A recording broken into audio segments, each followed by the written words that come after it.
चलिए जानते हैं फटाफट से झारखंड की 10 बड़ी प्रमुख खबरें जो आप सभी को जरूर पता होना चाहिए। तो बढ़ते सबसे पहली खबर की ओर जो निकल के आता है हेमंत सोरेन और चंपाई सोरेन के साइड से।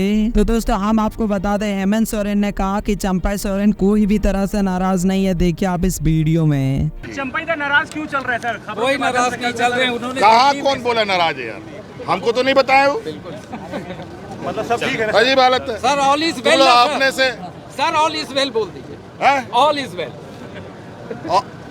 ऑल इज वेल मतलब सब कुछ ठीक है। सब कुछ ठीक है। क्या खराब लग रहा है क्या? नहीं सर बिल्कुल नहीं लग रहा है। तो दोस्तों बढ़ते अगली खबर की ओर जो निकल के आता है टाइगर जयराम माथुर और असम मुख्यमंत्री हेमंता बिस्वा शर्मा के साइड से। तो दोस्तों हम आपको बता दें असम मुख्यमंत्री हेमंता बिस्वा शर्मा ने कहा कि मुझे एक बार टाइगर जयराम माथुर के साथ चाय पीनी है। तो उस पर रिएक्ट करते हुए टाइगर जयराम माथुर ने कहा कि मैं चाय पीने के लिए रेडी हूँ। देखिए आप इस वीडियो में। ठीक है, अगर चाय पे जाएंगे भी तो मीडिया के सामने जाएंगे, कोई बंद कमरा नहीं होगा।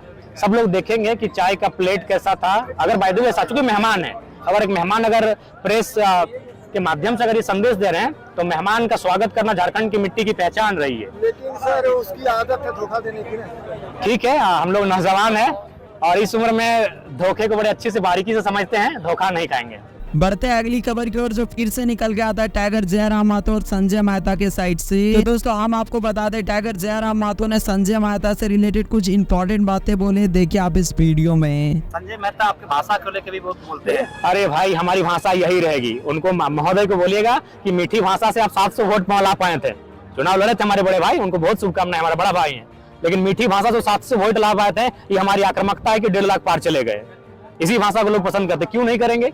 देखिए वो जिस क्षेत्र से आते हैं ना वहाँ शहादतें हुई हैं, ना वहाँ झारखंड आंदोलन को अपने करीब से देखा है, ना वहाँ माइन से, ना वहाँ कत्लेआम हुआ है। हम आते हैं जहाँ सुरेश महतो का गर्दन कटा गया है। हम वहाँ से आते हैं जहाँ मणिंद्रनाथ मंडल को सीने में गोलियां दागी गई हैं। हम वहाँ से आते हैं जहाँ शक्तिनाथ महतो को कत्लेआम किया गया है। अब उस वहाँ से आने वाले बेटे सब अपेक्षा रखते हैं कि मीठी बात करेंगे। हमारे भाषणों में ही आक्रामकता होगी, हमारे भाषणों में तेवर होगा। और उसी तेवर से जेबी केसस के जो साथी है ना, जो 200, 400, 800, 900, 1200 वोट लाते थे और जो लाख वोट लेकर आए हैं, वही बोलिए, बिल्कुल वही बोलिए, वही बोलिए कि पदाधिकारी हिल रहे हैं। वही यही बोली रहेगी, यही बोली है कि आज जेबी केसस खड़ा है।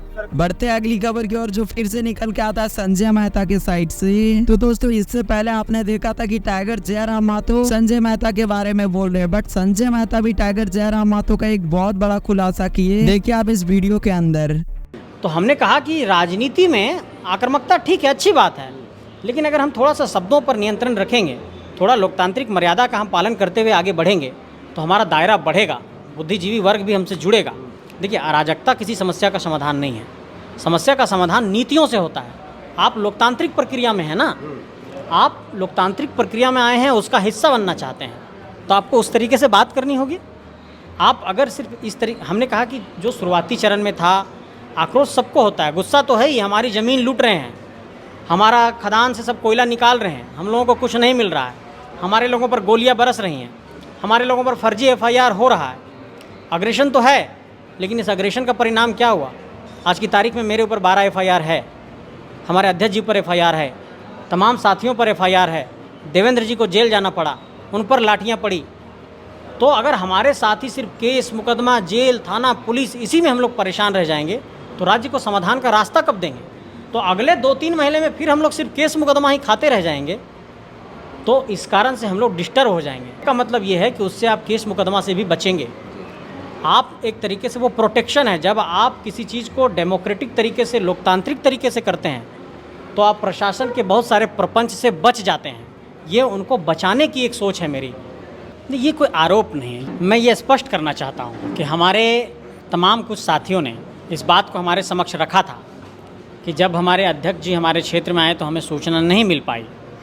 और क्या होता है, मैं एक एग्जाम्पल ही दे देता हूँ। हाल में जब वो पूजा करने गए रजरप्पा के क्षेत्र में, तो रजरप्पा जिस क्षेत्र में आता है उस क्षेत्र के स्थानीय कार्यकर्ताओं ने हमें सूचित किया कि हमारे अध्यक्ष जी आए, पूजा पाठ किए और हम लोगों को पता नहीं चला, और दूसरे लोगों ने हम लोगों से कहा कि अरे तुम्हारे अध्यक्ष जी आए थे, तुम इस एरिया के अध्यक्ष हो, तुमको पता नहीं है। तो हमने कहा कि ठीक है, इन सब बातों पर हम लोग बातचीत करेंगे। तो ये एक सजेशन है। देखिए क्या होगा कि जो निचले स्तर के हमारे कार्यकर्ता हैं, प्रखंड स्तर के हैं, जिला स्तर के हैं, उनकी हौसला अफजाई इसी बात को लेकर के है कि हमारे संगठन के जब नेता आए तो उनको सम्मान मिला, उनको सूचना मिली, उनको पूछा गया। और इस बात से अगर हमने कोई चिंता जाहिर की है तो ये संगठन इससे और समृद्ध बनेगा, हम लोग और मजबूत बनेंगे और लोगों तक सूचनाओं का संप्रेषण हो पाएगा और कम्युनिकेशन गैप जो वो कम हो पाएगा। तो ये बहुत कोई ख़राब बात नहीं, ये बहुत अच्छी बात है कि संगठन में लोगों तक सूचनाओं का आदान प्रदान हो, लोगों तक ये सूचनाएं जाएं कि कहाँ पर कार्यक्रम है, कब कार्यक्रम है, कौन कौन लोग आ रहे हैं।